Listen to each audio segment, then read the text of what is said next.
Hello students, welcome to my channel. तो आज की इस वीडियो में हम आपके बीएस सेकेंड सेमेस्टर प्राचीन इतिहास के क्रम में पढ़ने वाले हैं मौर्योत्तर काल को। देखिए, आप एंशिएंट हिस्ट्री पढ़ रहे हैं अपने बीएस सेकेंड सेमेस्टर में, तो मैं आपको बता दूं कि BS second semester ancient history की क्लास शुरू कर दी है और एक सीक्वेंस में आपके सभी यूनिट्स पर वीडियोज़ आ रही हैं। देखिए, और एनईपी 2020 के अकॉर्डिंग सभी यूनिवर्सिटीज़ में जो सिलेबस है वो सेम होगा। भले ही आपके पेपर का पैटर्न अलग अलग हो सकता है यूनिवर्सिटीज़ में, लेकिन आपका सिलेबस का जो टॉपिक है वो सेम होगा। तो आप 2024 में पढ़ रहे हैं, तो आने वाले वर्षों में 25, 26, 27, 28 जो भी स्टूडेंट्स होंगे सभी के यही टॉपिक होने वाले हैं एनईपी 2020 के अकॉर्डिंग। तो आपको यही पढ़ना होगा, तो अच्छे से पढ़ाई करते रहिए। तो देखिए, मौर्य वंश के बाद जो काल आता है वो मौर्योत्तर काल है। और मौर्य वंश के बारे में इसके पहले वाली वीडियो में हमने पूरा डिटेल में पढ़ लिया है। तो एक सीक्वेंस में सभी टॉपिक आ रहे हैं और मगध का उत्कर्ष हमने पढ़ लिया। मगध के उत्कर्ष में जितने शासक आए, जितना वंश आया, उन सभी के बारे में भी हमने पढ़ लिया है। महाजनपद का विकास हमने पढ़ लिया है, सब कुछ हम पढ़ चुके हैं। और आज हम पढ़ेंगे मौर्योत्तर काल। तो देखिए, मौर्य वंश जो था, इससे पहले मौर्य वंश में जो सबसे शक्तिशाली जो शासक आए, पहले थे चंद्रगुप्त मौर्य। जो मौर्य वंश के शासक थे वो बहुत शक्तिशाली थे। और दूसरे शासक अशोक, मौर्य वंश के, वो भी बहुत शक्तिशाली थे। तो ये दो शासक ऐसे थे मौर्य वंश के जो बहुत ज़्यादा शक्तिशाली थे, जिन्होंने अपने साम्राज्य का विस्तार बहुत तेज़ी से किया था। और मौर्य वंश के शासकों ने बौद्ध धर्म को बढ़ावा दिया था और बौद्ध धर्म का प्रचार प्रसार भी कराया था। तो उसके बाद जो ब्राह्मण धर्म के लोग थे वो काफ़ी निराश हो चुके थे कि बौद्ध धर्म का प्रचार प्रसार काफ़ी तेज़ी से हो रहा है। तो इसीलिए मौर्य वंश के बाद जो काल आया वो मौर्योत्तर काल। तो उसमें जितने भी वंश आए उसमें ब्राह्मण धर्म के थे, जितने भी वंशज थे उसके वो सब ब्राह्मण थे। तो उन्होंने फिर अपने ब्राह्मण धर्म का प्रचार प्रसार कराना शुरू कर दिया। अपने ब्राह्मण धर्म का पुनरुत्थान के लिए काफ़ी मेहनत की। तो देखिए, मौर्य वंश के जो अंतिम शासक थे बृहद्रथ, जिसको मारा था उनके सेनापति पुष्यमित्र शुंग ने। तो देखिए, बृहद्रथ की हत्या करके पुष्यमित्र शुंग ने वहीं से मौर्य वंश का अंत कर दिया और फिर उन्होंने अपने वंश की नींव डाली और अपने वंश का नाम रखा शुंग वंश। और शुंग वंश की स्थापना 185 बीसी में इन्होंने की थी और ये 75 बीसी तक चला था। देखिए, जो शुंग वंश का संस्थापक था वो पुष्यमित्र शुंग था, जिसने 185 बीसी में अपने शुंग वंश की स्थापना की थी। और ये पहला ब्राह्मण राजवंश था जिसने मगध पर शासन किया। तो प्रश्न बहुत महत्वपूर्ण है, ध्यान से देखते रहिएगा। मगध पर शासन करने वाला पहला ब्राह्मण राजवंश कौन सा था? तो शुंग वंश था, याद रखिएगा। और इसकी जो राजधानी थी वो विदिशा थी। तो राजधानी भी याद रखना है। जिनका ऑब्जेक्टिव्स पेपर होता है, ये सारे प्रश्न उनके लिए मोस्ट इम्पॉर्टेंट हैं। और जिनका सब्जेक्टिव होता है उनके लिए भी महत्वपूर्ण है, क्योंकि उनको सब कुछ अपने एग्जाम में लिखना होगा। उसके बाद अगला पॉइंट देखिए, पुष्यमित्र शुंग ने ब्राह्मण धर्म का पुनरुत्थान किया और अपने ब्राह्मण धर्म का काफ़ी तेज़ी से प्रचार कराया। देखिए, एक बुक है, एक पुस्तक है हर्षचरित, जिसको लिखा है बाण भट्ट ने। तो बाण भट्ट द्वारा रचित जो ये हर्षचरित है, इसमें पुष्यमित्र शुंग को अनार्य कहा गया है। तो याद रखिएगा कि पुष्यमित्र शुंग को किस में अनार्य कहा गया है? तो हर्षचरित में। और हर्षचरित की रचयिता कौन है? तो बाण भट्ट हैं, याद रखिएगा। एक एक पॉइंट से आपके कई सारे प्रश्न बनकर पूछे जा सकते हैं। देखिए, जो पुष्यमित्र शुंग था वो बहुत ही योग्य शासक था, बहुत शक्तिशाली शासक था। और मिनांडर जो था वो हिंद यूनानी शासक था। तो मिनांडर ने भारत पर आक्रमण कर दिया। याद रखिएगा, ये हिंद यूनानी शासक था। कौन? मिनांडर। और इसने भारत पर आक्रमण किया था।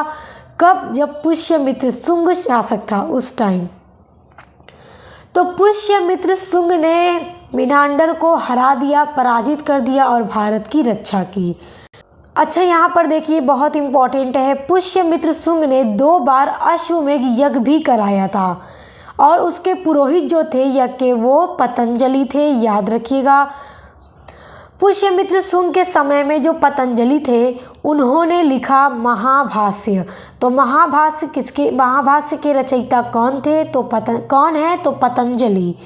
और उन्हीं के समय में यानी पुष्यमित्र के समय में मनु जो थे उन्होंने मनु स्मृति की रचना की थी। तो आपको ये सारे पॉइंट याद रखने हैं। देखिए, पुष्यमित्र शुंग ने कलिंग के राजा खारवेल से भी युद्ध किया था। कलिंग के राजा थे खारवेल, तो पुष्यमित्र शुंग ने उनके साथ भी युद्ध किया था, परंतु खारवेल ने क्या किया? पुष्यमित्र शुंग को हरा दिया था। इसमें पुष्यमित्र शुंग हार गए थे। और पुष्यमित्र शुंग की जब मृत्यु हो जाती है तो पुष्यमित्र शुंग का जो बेटा था जिसका नाम था अग्निमित्र, वह उनका उत्तराधिकारी बनता है। अच्छा, देखिए, जो पुष्यमित्र शुंग का पुत्र था, जो बेटा था उनका जिसका नाम था अग्निमित्र, तो इनके प्रेम का वर्णन है। इनको प्रेम था मालव देश की राजकुमारी जिसका नाम था मालविका, उससे प्रेम था। किसको? अग्निमित्र को। किससे? मालविका से, जो मालव देश की राजकुमारी थी। तो एक कालिदास के द्वारा रचित मालविकाग्निमित्रम है। देखिए, मालविकाग्निमित्रम, इस पुस्तक में कालिदास के द्वारा अग्निमित्र और मालविका के प्रेम का पूरा वर्णन किया गया है कालिदास के द्वारा। अब देखिए, जो शुंग वंश का अंतिम शासक था उसका नाम था देवभूति, जिसकी हत्या उसी के मंत्री वासुदेव ने कर दी थी। देवभूति की हत्या किसने की? इसी के मंत्री जिसका नाम था वासुदेव।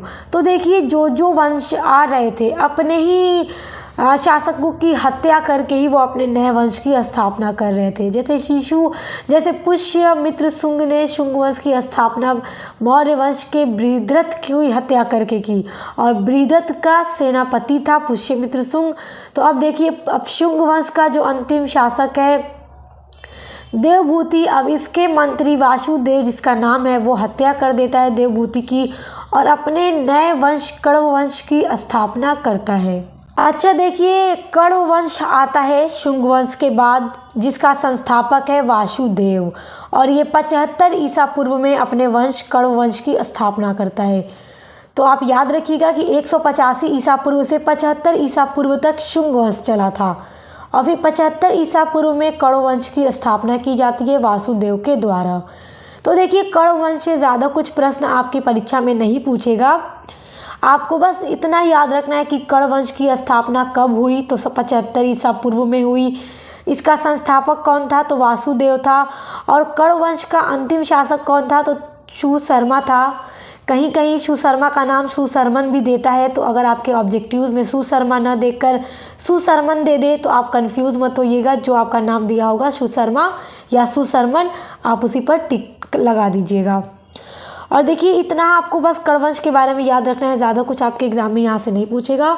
अब देखिए, जो सुशर्मा था यानी जो कण्व वंश का अंतिम शासक था, उसकी हत्या भी उसके मंत्री ही ने कर दी थी, और मंत्री का नाम था सिमुक। तो उसके मंत्री सिमुक ने सुशर्मा की हत्या करने के बाद अपने नए वंश की स्थापना की, और उस वंश का नाम था सातवाहन वंश। तो आइए अब सातवाहन वंश के बारे में पढ़ते हैं। अब देखिए, सातवाहन वंश का संस्थापक था सिमुक। तो आपको याद रखना है क्योंकि संस्थापक या अंतिम शासक ज़रूर पूछ देता है। तो सातवाहन वंश जो था उसका संस्थापक सिमुक था, और सातवाहन की जो राजधानी थी वो महाराष्ट्र की प्रतिष्ठान थी। याद रखिएगा, राजधानी भी। और देखिए, जब सिमुक की मृत्यु हो जाती है तो उसकी मृत्यु के बाद उसका छोटा भाई जिसका नाम था कृष्णा, वो सातवाहन वंश का शासक बनता है। देखिए, जब सिमुक की मृत्यु होती है तो उसका छोटा भाई कृष्णा शासक बनता है। तो जब कृष्णा की मृत्यु हो जाती है तो कृष्णा के बाद इसका पुत्र शातकर्णी प्रथम शासक बना। और देखिए, हाल यहाँ पे देखिए, ये भी याद रखिएगा, हाल जो था वो भी सातवाहन वंश का ही एक शासक था। तो इतना कुछ आप यहाँ से याद रखिए इस वंश से, यहीं से प्रश्न पूछ सकता है। उसके बाद देखिए, सातवाहन वंश का एक और शासक था गौतमी पुत्र शातकर्णी। देखिए, आपके सिलेबस में इसके बारे में दे रखा है, तो इसको आपको पढ़ना है। तो आइए इसके बारे में थोड़ा पढ़ लेते हैं ताकि आपके एग्जाम में पूछे तो आप परेशान न हो। देखिए, जो गौतमी पुत्र शातकर्णी था वो सातवाहन वंश का 23वां शासक था। और इसकी उपाधि देखिए, कई तरह की इसकी उपाधि है, तो उपाधि भी प्रश्न पूछ सकता है आपके एग्ज़ाम में। तो इसकी उपाधि है वर्ण व्यवस्था का रक्षक, जो वर्ण व्यवस्था थी उसका रक्षक। और दूसरा महाराज, तीसरा है वेदों का आश्रयदाता। ये 3 उपाधि हैं गौतमीपुत्र सातकर्णी की, तो याद रखिएगा, क्योंकि पूछ देगा कि वर्ण व्यवस्था का रक्षक ये किसकी उपाधि है। 4 ऑप्शन में आपके नाम दे देगा, तो आपने याद होना चाहिए गौतमीपुत्र सातकर्णी की ये उपाधि है।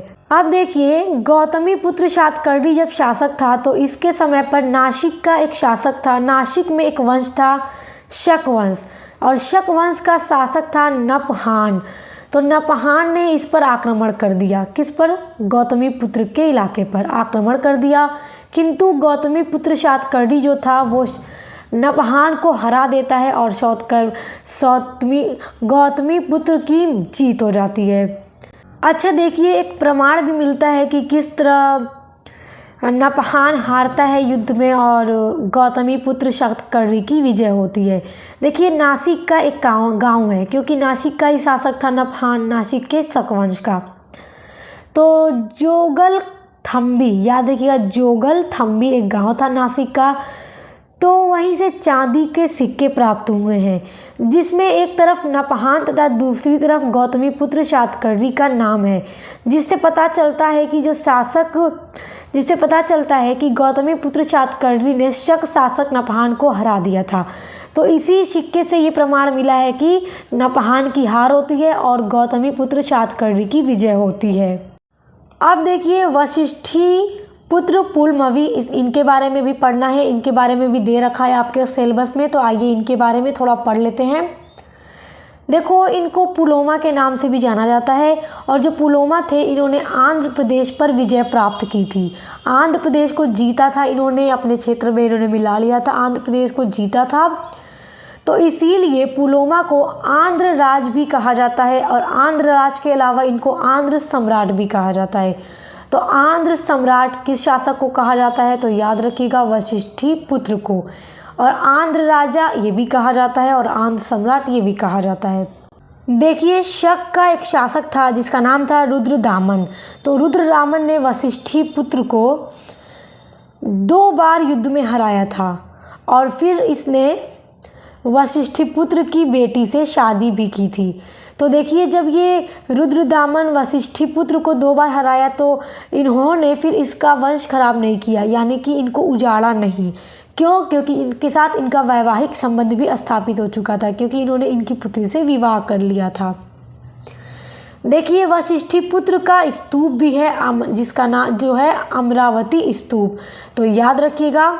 और यहाँ पे एक महत्वपूर्ण पॉइंट है जो आपके लिए बहुत महत्वपूर्ण है, वो आपको याद रखना है, जो आपके ऑब्जेक्टिव्स टाइप में पूछा जा सकता है।